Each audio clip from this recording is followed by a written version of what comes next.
En ce moment, ça veut plus. T'enchaînes les séances, mais t'en ressors frustré. Soit parce que le bloc que tu travailles depuis des semaines, bizarrement, ça veut pas avancer, tu réussis pas à le sortir. Soit parce que les nouveaux secteurs, même si c'est la cotation que tu fais d'habitude, pareil, tu te retrouves bloqué, ça veut pas sortir. Tu commences à douter, tu sais pas ce qu'il faut faire en plus, tes séances ça commence à rallonger, 3 heures, 4 heures parfois, t'as même rajouté du renfort, de la poutre, des séances de mobilité, mais rien n'y fait, tu restes encore bloqué au même niveau. Bienvenue dans le premier plateau. Si ça peut te rassurer, tous les grimpeurs passent par là. Au début, grimper, ça suffit pour progresser. Tu viens, tu grimpes, tu kiffes, tu débloques de nouvelles couleurs, de nouvelles compétences, tu sens que t'es plus à l'aise sur le mur. Et pourtant, au bout d'un moment, ça finit par coincer. Et là, c'est le moment où tu te dis, putain, il va falloir que je commence à structurer tout ça.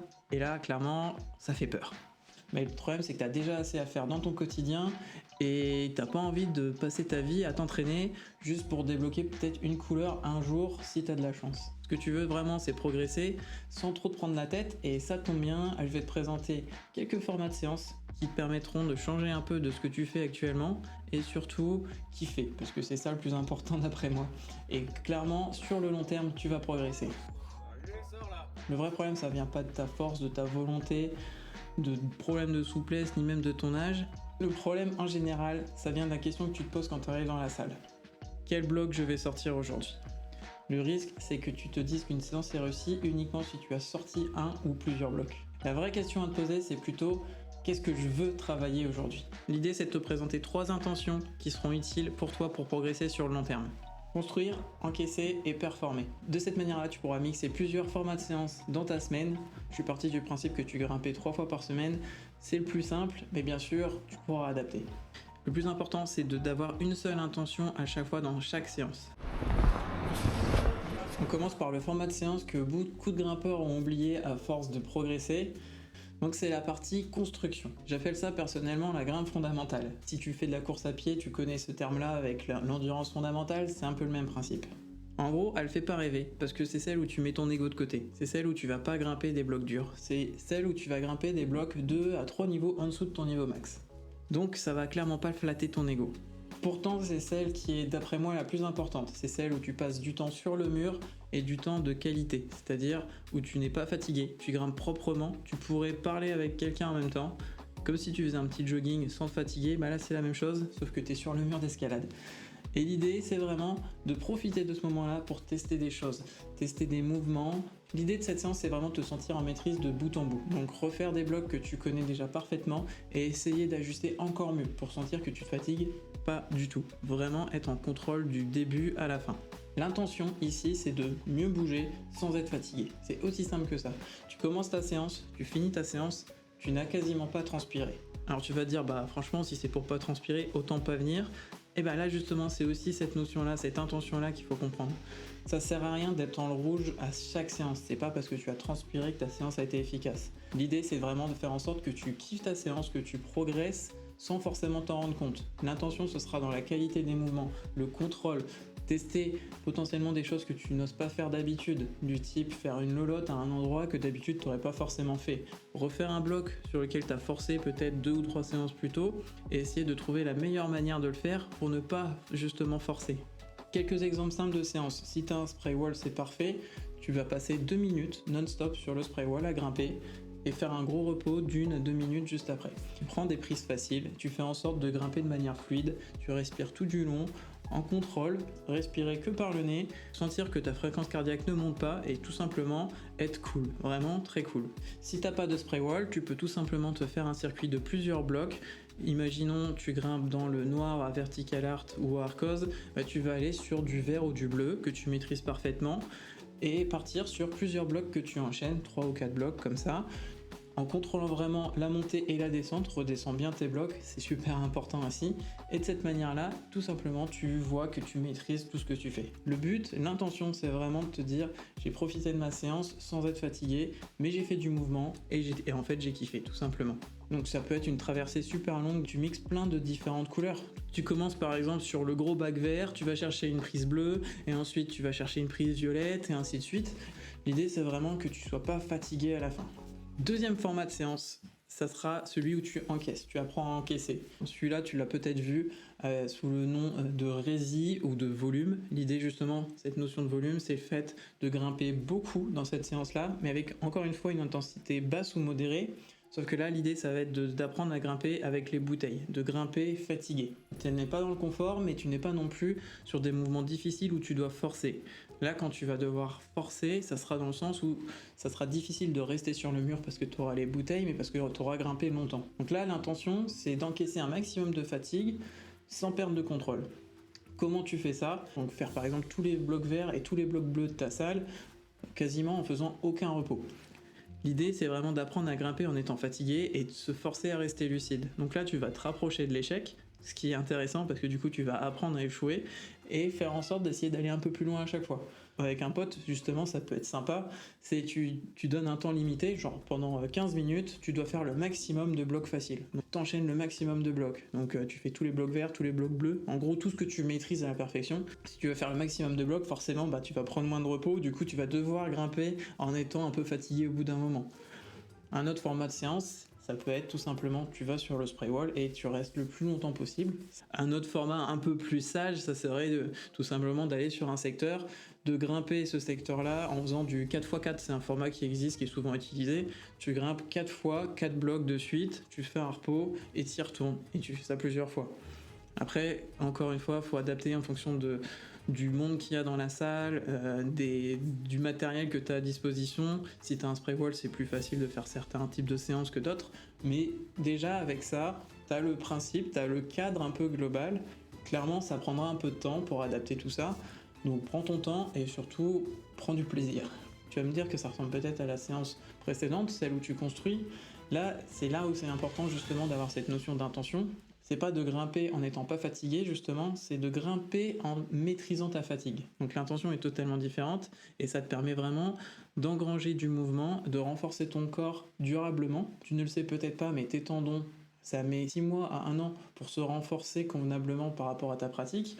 Donc plus tu vas engranger de volume, tout simplement, plus ton corps va pouvoir se renforcer. Ça te permettra d'éviter des mouvements trop traumatisants qui pourraient amener à la blessure. En termes de sensations, tu vas vraiment sentir que tes avant-bras ils commencent à chauffer, tu vas voir les bouteilles, tu sentiras que vraiment à la fin tu es fatigué musculairement, mais tu ne seras pas forcément fatigué nerveusement. Tu n'auras pas eu trop d'intensité parce que c'est des blocs que tu maîtrises également, mais ce qui te fera échouer, c'est tout simplement la fatigue musculaire.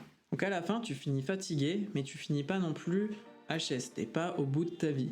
2 jours plus tard, tu es censé pouvoir retourner grimper. Et enfin, c'est la dernière séance, celle que tu attends depuis le début, celle où tu vas pouvoir performer, c'est un peu la séance projet, c'est celle où tu vas aller chercher justement de l'intensité, chercher les blocs qui te donnent envie, potentiellement un nouveau secteur ou un bloc que tu travailles régulièrement.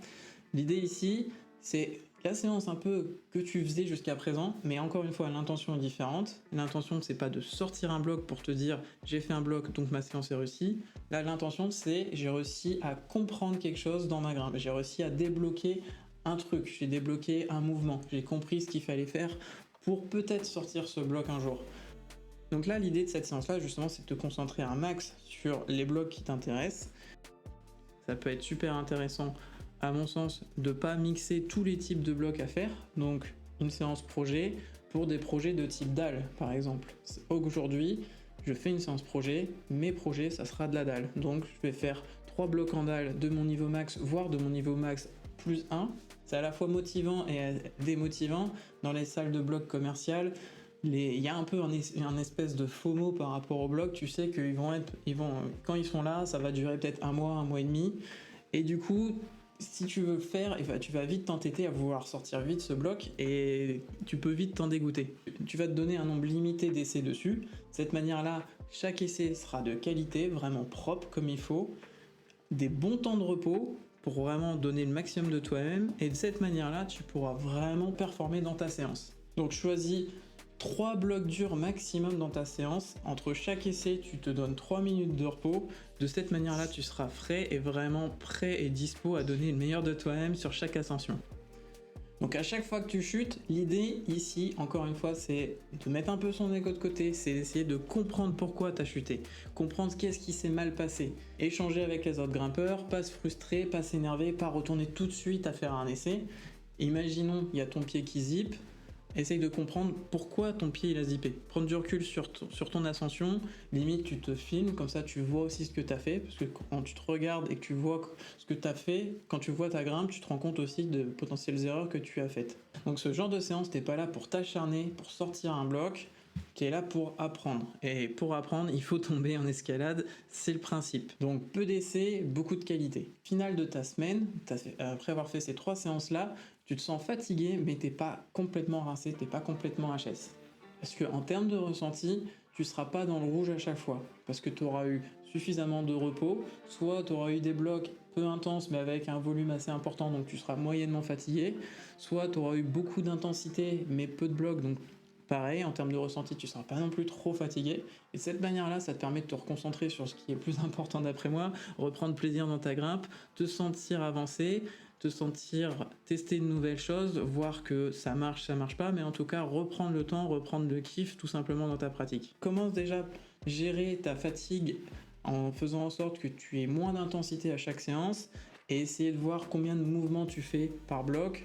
De cette manière-là, tu auras déjà plus de notions de quel volume d'entraînement tu fais, à quelle intensité. Clairement, je pense que si tu regardes ces vidéos, tu cherches pas à devenir un grimpeur pro, tu as un boulot à côté, tu as des enfants, potentiellement tu as un travail prenant, donc tu as un grimpeur un peu du quotidien qui a envie juste de s'épanouir dans sa pratique, de reprendre du kiff, de progresser, potentiellement de sortir du 7A, du 7B. Je pense qu'on peut tous atteindre ce niveau-là si on s'en donne les moyens, mais bien sûr, il y aura toujours un truc qui va te faire progresser étape par étape. Si jamais tu as envie d'aller un peu plus loin et que tu te retrouves un peu dans tout ce que j'ai décrit jusqu'ici, n'hésite pas à remplir le petit lien juste en dessous. C'est quelques petites questions très rapides pour prendre un peu la température sur ton quotidien actuel et où est-ce que tu te retrouves un peu frustré ou limité. Après ça, je te proposerai des conseils personnalisés par rapport à ta pratique et ton quotidien justement, qu'est-ce qui pourrait au mieux t'aider. Et en bonus, tu auras également une séance de mobilité, une séance de renfo que tu pourras tester depuis chez toi. Allez, on est reparti sur la vidéo. C'est aussi possible d'essayer de mixer ces formats-là dans une même séance. Le seul risque, c'est l'ego. L'ego, c'est vraiment le problème, je trouve, le plus difficile à gérer quand tu grimpes. C'est qu'il y a toujours un moment, il y a ton œil qui va regarder vers « Oh tiens, ce bloc-là, il a l'air quand même cool ». Donc forcément, le but, c'est pas non plus de te frustrer et t'empêcher de tester les nouveaux blocs. Juste, essaye de le faire en respectant l'intention de base de ta séance. Tu peux très bien faire une séance où tu fais un début où au final ton échauffement c'est vraiment la partie construction, la grimpe fondamentale. Pendant 20 à 30 minutes tu grimpes des blocs proprement au maximum. Tu te fais un petit socle où tu vas grimper pendant 20 à 30 minutes de 2 ou 3 projets maximum. Tu testes les nouveaux blocs, les nouveaux secteurs, toujours avec cette intention là de ne pas chercher la réussite forcément, ça c'est vraiment le plus important d'après moi. Et ensuite tu finis par un peu de volume, donc tu finis par des blocs pour aller chatouiller l'échec parce que tu auras déjà accumulé d'après fatigue. Le truc c'est que justement il y a toujours ce côté égo qui peut venir en cours de route et qui fait dériver ton intention de base. Ça fait peur au départ parce que tu te dis que si je structure, si je planifie, en fait je vais m'emprisonner, ça veut dire qu'il faut que j'y passe des heures. Oui, ça demande un peu plus d'implication, ça demande un peu plus d'investissement en termes de temps, mais par contre ça t'en fait gagner beaucoup a posteriori parce que tu vas reprofiter dans ta pratique. Tu vas moins subir ce qu'il y aura sur le mur et qu'on te proposera. Franchement, combien de fois j'ai entendu et j'ai moi-même pu dire cette phrase, franchement les nouveaux blocs ils sont trop durs, ça me saoule. Et au final, je me frustrais parce que je réussissais pas à sortir les nouveaux blocs et je regardais les anciens en me disant bon de toute façon je suis là, je ne sortirai jamais, ça sert à rien. Vraiment le plus important, à partir du moment où tu réussis à te ressortir du côté j'ai pas sorti de bloc donc ma séance est pourrie, franchement ça va beaucoup t'aider sur le mindset à avoir pour progresser sur le long terme. Jusqu'au 7, tu peux clairement progresser et performer sans forcément vouloir faire du renfo à gogo, travailler les doigts, travailler la mobilité, à part si tu es vraiment très raide à cause de ton boulot, par exemple si tu es très sédentaire. Tout ça, ça va t'aider, mais déjà si tu retrouves du plaisir dans ta pratique et que tu réussis à mixer des formats de séance, déjà tu vas forcément progresser plutôt que t'entêter à toujours chercher à grimper des blocs de niveau max. Le renfo, la mobilité, j'en parle déjà beaucoup sur cette chaîne-là, c'est clairement des axes de progression super importants que tu peux mixer dans ce genre de séance. Tu peux faire un peu de renfo avant une séance de construction, donc avant une séance de grimpe fondamentale, vu que ça sera peu intense et avec du volume modéré, tu peux clairement faire une séance de renfort avant. Avant une séance où tu vas apprendre à encaisser, donc les séances plutôt typées volume, tu peux très bien faire une séance de mobilité. De cette manière-là, ça te permet en échauffement à travailler certains axes où tu te sens un peu limité, un peu raide. C'est possible aussi. Tout dépend du temps que tu as envie d'investir dans ta progression, parce que clairement, on n'a pas que ça à faire. Si tu veux vraiment progresser sur le long terme, plus tu feras d'actions sans trop te disperser et sans trop dépenser d'énergie inutilement, forcément ça t'aidera. Donc là, clairement, ce que je te présente, c'est pas pour gagner 3 cotations en 2 mois. Personnellement, j'y crois pas. Je pense que c'est plus intéressant et plus important pour toi que tu comprennes pourquoi tu fais les choses. De cette manière-là, tu peux déjà être un peu plus autonome, reprendre du recul sur ta pratique, tout simplement reprendre du kiff aussi, parce que quand tu es frustré à forcer sur les blocs, le risque c'est que tu ailles potentiellement à la blessure, et si tu es blessé, bah là clairement ta progression va être complètement bloquée. Retrouver du plaisir, tester des choses, aller grimper en extérieur, aller faire un peu de voie si tu fais que du bloc, bah faire de la voie c'est pareil, ça te permettra de découvrir un autre aspect de la pratique. Tout ça c'est des idées. Tu ne progresses pas parce que tu sors des blocs, tu ne t'entraînes pas parce que tu grimpes des blocs. Tu t'entraînes à partir du moment où tu vas mettre une intention dans tes séances. J'espère que ça t'a plu, j'espère que cette vidéo t'a aidé à débloquer des petites situations que tu avais et qui te frustraient peut-être potentiellement. Si jamais tu veux aller plus loin et que c'est par rapport à ta pratique d'escalade, tu sens que c'est au niveau de la technique, que tu pêches un peu, j'avais fait cette vidéo juste ici où je parle de pas mal de notions qui pourront être utiles pour grimper justement plus proprement pendant tes séances de grimpe fondamentale. En attendant, je te dis à bientôt, grimpe bien et prends soin de toi. Ciao!